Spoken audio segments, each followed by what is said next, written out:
আগামী 12ই ফেব্রুয়ারি যদি জাতীয় নির্বাচন অনুষ্ঠিত হয়, সেই হিসাব করলে অন্তর্বর্তী সরকারের মেয়াদ আছে আর ২ সপ্তাহ। এখন এই ২ সপ্তাহের ভিতরে এই অন্তর্বর্তীকালীন সরকার বড় কোনো প্রকল্প বাস্তবায়ন করা যেতে পারবে না। কিন্তু আমরা সাম্প্রতিক সময়ে যে বিষয়টা দেখলাম যে মন্ত্রীদের জন্য যে আবাসন তৈরি করার বিষয়টা, সে বিষয়ে সরকার একটা নীতিগত সিদ্ধান্ত নিয়েছে বা সরকার এরকম একটা প্রকল্প বাস্তবায়ন করতে চাচ্ছে।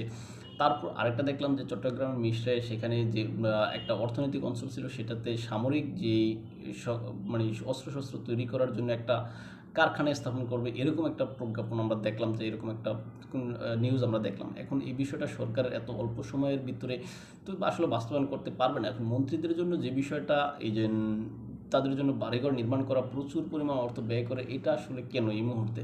কারণ আপনারা জানেন রাষ্ট্রের যে অর্থনৈতিক অবস্থা খুবই খারাপ। এখন এই অর্থনৈতিক খারাপ অবস্থার ভিতরে মন্ত্রীদের জন্য কেন বিলাসবহুল পরিমাণে বা অর্থ খরচ করে এখানে আবাসন প্রকল্প নির্মাণ করতে হবে, সেটা